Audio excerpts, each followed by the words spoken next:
I'm Dan McDonald, and along with James Mulnix, Lynn Cong, Ian Ford, and Nicolas Robles, we're doing the talk Conjecturing Theorems in Euclidean Geometry.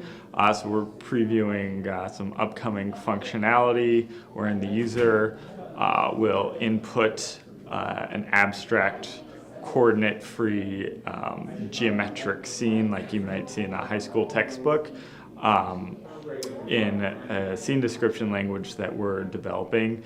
And then our program will generate a picture described by that scene, and that picture will include coordinates for the points in that scene from which we will make geometric conjectures, and after that we are working on code to actually prove geometric theorems either based on those conjectures or inputted by the user. Okay, let's start. So this talk is Conjecturing Theorems in Euclidean Geometry. Kind of the team members were James, myself, Ian, Peter Burins, and Nicolas Robles aren't here, and Lynn. So, welcome and initialize.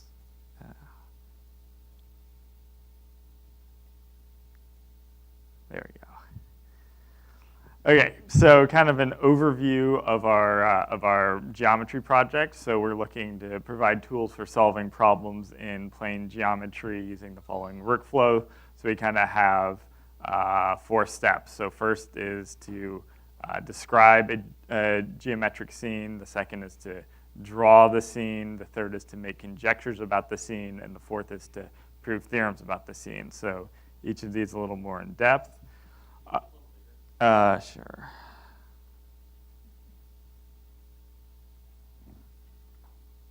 That's good. So describing the scene, we're developing a scene description language within the WL framework to allow users to symbolically describe coordinate-free scenes in plane geometry. So the emphasis here is coordinate-free. We're not cheating at all. You're not, telling us where these points are ahead of time. You're just giving us kind of an abstract geometry problem like, these 2 lines are parallel and these points all lie in a circle, things like that, and we have to figure out the coordinates on our own. And we're also creating an entity store with known theorems and accompanying information, and all this information is in the scene description language, so we can do computations on it. So once we've got the scene described in words, we want to be able to draw the scene, and our function for this, which is kind of in a prototype build now, but I'm running from locally from my machine, find geometric scene graphics. So here we're turning scene descriptions into randomized drawings of those scenes. So if you run this, with the same scene description, if you run this function twice, you'll get 2 different scenes. One, we want to give visual representations of scenes, obviously, to make sure that, not the least of which, to make sure that your description is correct. And 2, for our later steps, we actually do want to have coordinates for points that satisfy the scene. So you're not giving us you don't have to give us the coordinates. It's up to us to find coordinates that work. So then once we have those coordinates, we can use find geometric conjectures to actually make conjectures about the original abstract scene. And finally, we want to prove theorems about the scene. So this is still more under development, and we've kind of got 2 types of provers. So one is the synthetic prover that Peter's working on that gives human-readable proofs of theorems. And the other is an algebraic prover that I was working on a while ago, but we'll probably pick that up sometime in the near future. That gives very human, unreadable proofs, but still nonetheless verify theorems. So let's take a look at what we have. So we'll start out with our theorem entity store. This is a kind of a limited local version I have here. It'll be much larger once we actually expose it. So we've got a few theorems here. These are their entity properties, so it's not just the statements of the theorems, but we do have the statements split up into hypotheses and conclusions, and a lot of other information. Included are, if we have links to MathWorld.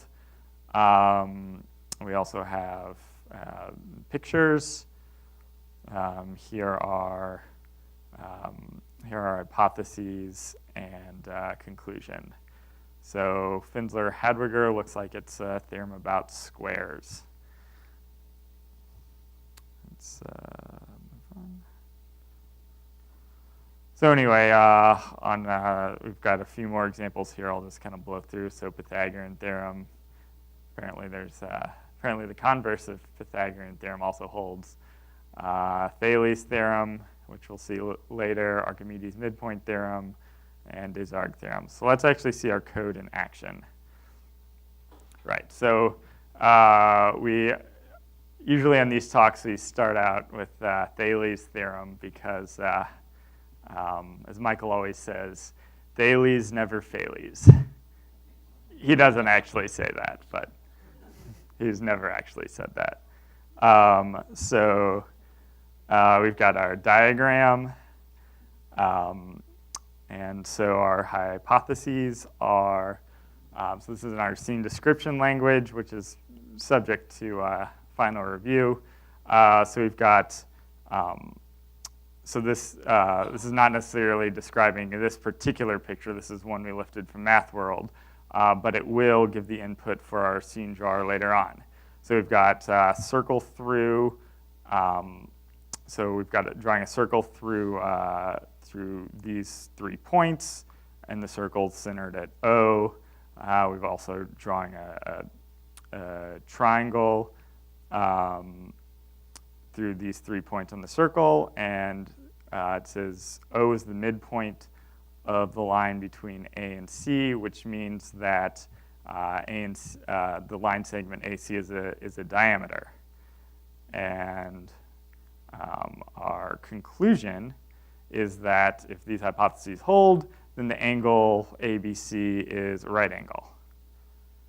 So let's run this fine geometric scene graphics on our hypotheses. So we're not even giving ourselves the conclusion to try to draw this. And we, I don't know, yeah, let's scroll down, and we get a picture triangle on a circle, and lo and behold, it looks like Thales was right because this looks like a right angle. So we have this function for returning this this actual picture. We can also return just the coordinates, which are useful for our conjecture code. If you want to use, find coordinates and apply them to a scene, we can also create these graphics primitives, and then if we plug those in, we draw the picture. So notice that this was a different picture than this one up here because the coordinates are randomized. So if I run this again, I'll get different pictures than before. Okay, so once we have this picture and these coordinates, our next step in our workflow is making conjectures. So Lynn, you want to come up and talk about that?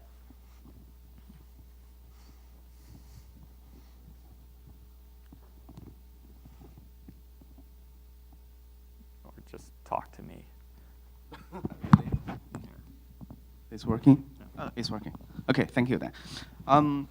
So now by this dense syndrome code, we already have this nice graph.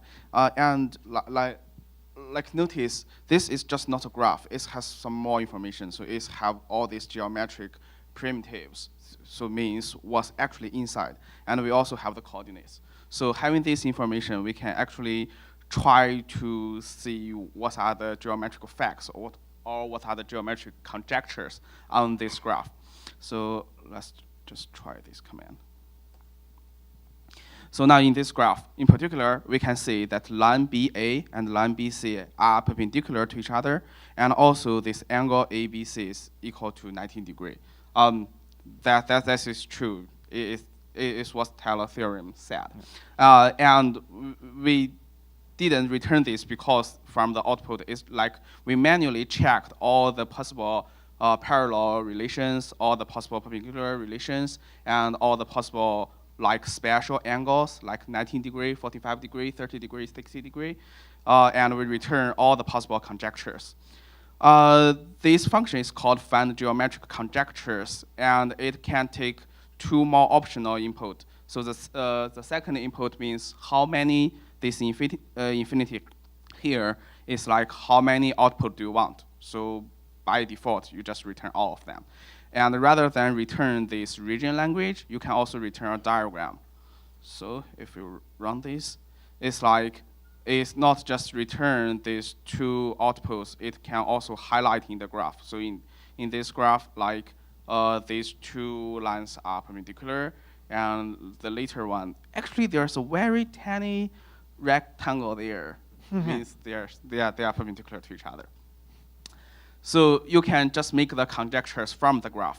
Or remember, our hypothesis is also using this region language. So you can before that, let's compare the conclusions with the actual conjectures. So using this graph and for this Thales theorem, so you can see the conclusion is the angle ABC is 19 degrees, and our second conjecture is ABC is 19 degrees. So this 2 actually means the second conjecture we just returned. So you can replace by 1 here. They are mathematically equal. It's just line BA is perpendicular to line BC. So the same function find geometric conjectures can only take the graph as its input. It can also just take this region language. So remember our hypothesis at the very beginning is like there is a circle, there is a triangle, and there is a diameter. So we can just take these 3 lines as input, and we can run this conjecture code, and of course it will return the same output. So it can also take the region language as input and return these diagrams as output. So basically 4 functionalities on this one function. So you can take either language or graph as input, and you can return either language or graph as output. We have more examples. So we can check parallel, perpendicular, spatial angles. We can also check some things like regular polygons. We can check whether 3 points are on the same line. We can check whether 3 lines are concurrent at the same point. So that will show. Okay, so let's look at some theorems that actually very often fail these. So here's butterfly theorem, which is a little more complicated. So here, when we ran it this time, we got a good picture, and running the Lin's conjecture code, you can kind of click through and see all of these conjectures highlighted. We're still playing around with the graphics. But one thing to point out is on these more complicated scenes, the pictures aren't always good. So if I run this again, oh, whoops, I didn't initialize this, sorry. Let's get these hypotheses. And here, if I run this, that picture's kind of clumped together. It's okay. Running it again. These are very clumped together. So sometimes you want to run it first to make sure you get a good picture before you go into the conjecture code. So let's hopefully end on a good picture. So that's a good picture. And then so we've kind of have these steps split up so that you can make sure you get a good scene before you try the conjecture stuff. So here we get 32 conjectures. Here are 10 of them for this particular picture. And then if you look at, we looked at among those 32, we actually do have, you might not be able to see it, but we actually do have the correct conclusion for this theorem.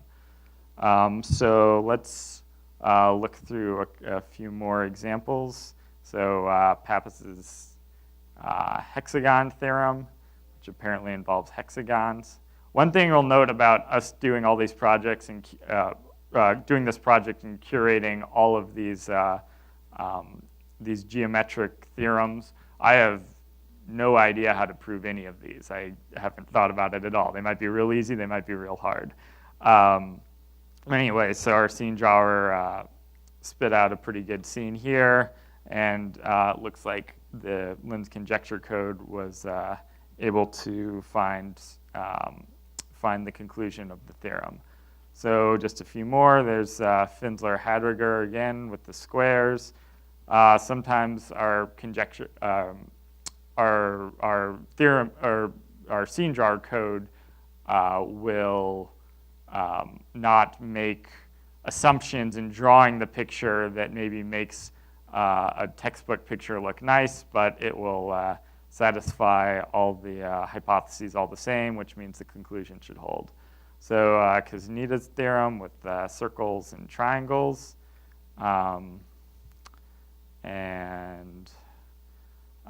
So after this step, we have the synthetic geometry prover, which James will talk about.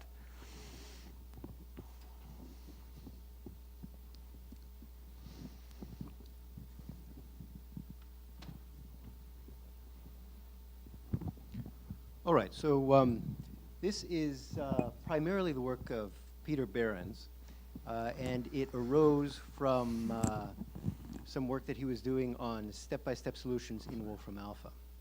So the initial target for the James, closer.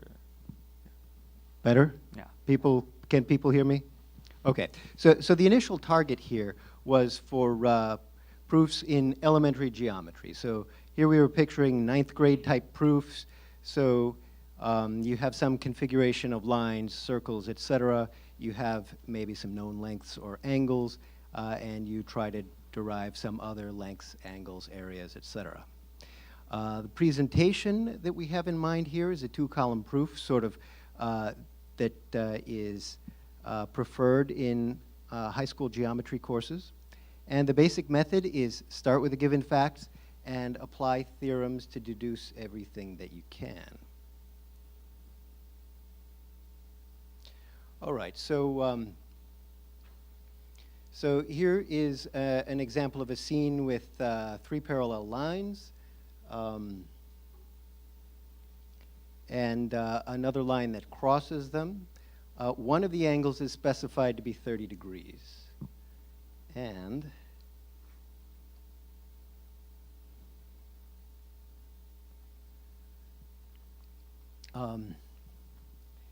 here is the presentation of the derivation and proof, right? So a number of facts are taken as given, right? Those specified in the scene description, and then the other angles we can derive by observing that we have parallel segments, computing supplements, and so forth.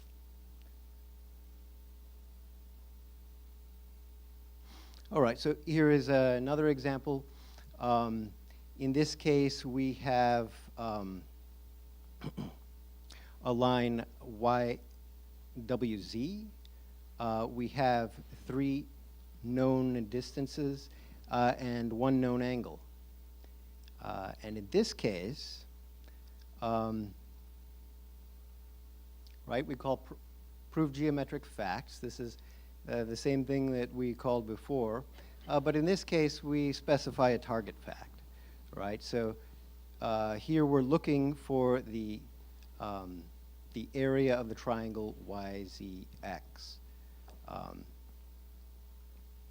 Right, and so here the proof simply notes that we have, you can't see the diagram anymore, but it notes here that we have an altitude of the triangle, right, and so we can apply the classic formula to get the area.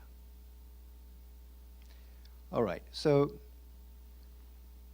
in recent weeks, we have started looking into whether this same method will work for actually proving theorems, right? So that this wasn't really the initial goal.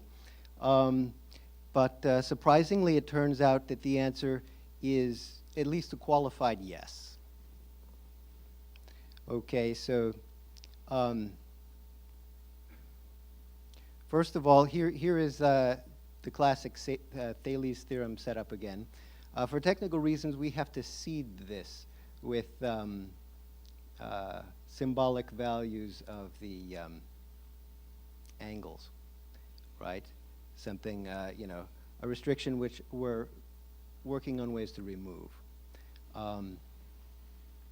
So we apply the same method. We just apply theorems more or less blindly and see what we can discover.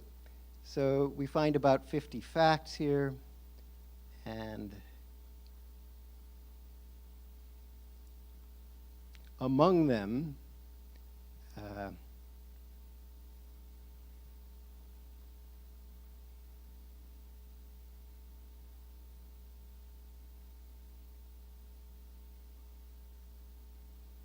right, you find this, right, that the angle CAB is, in fact, 90 degrees.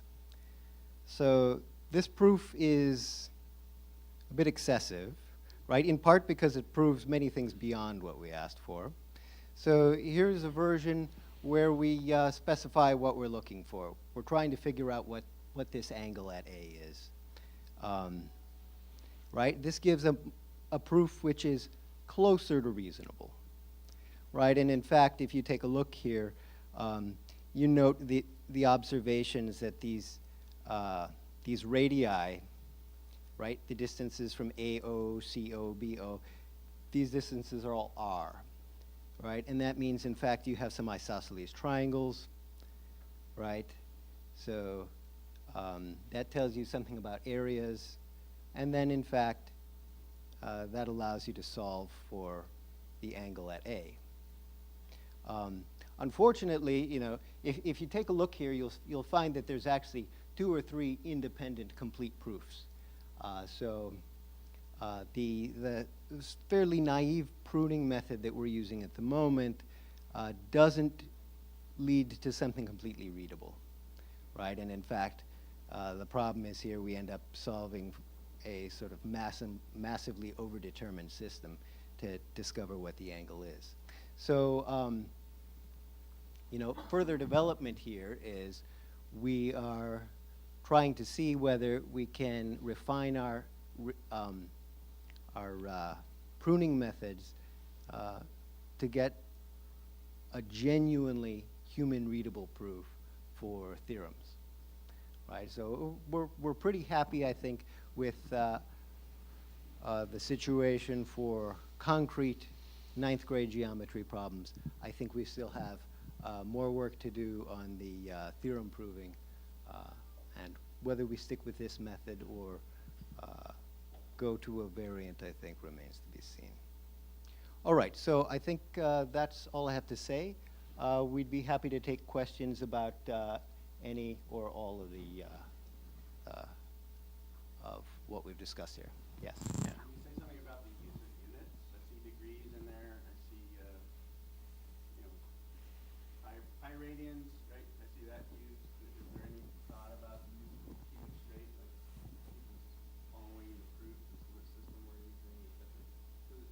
Yeah, I mean, it certainly is something that we're considering, both because of angles and because we want to support concrete problems where, you have a triangle with, say, 3 inches on one side. But yes, so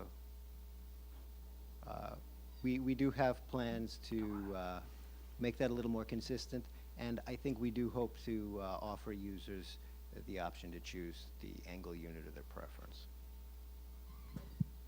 Yeah. Which entity store? So not the one up here. I think the biggest one we're working on currently has, what, a little over 100? But there's quite a bit of cleanup before we'll release it. But right. I mean, it'll hopefully be more than just a little over 100. Currently, it's kind of our testing suite. Probably save more questions for hallway, how we transition to the next speaker. Okay. Thank you very much. Thank you.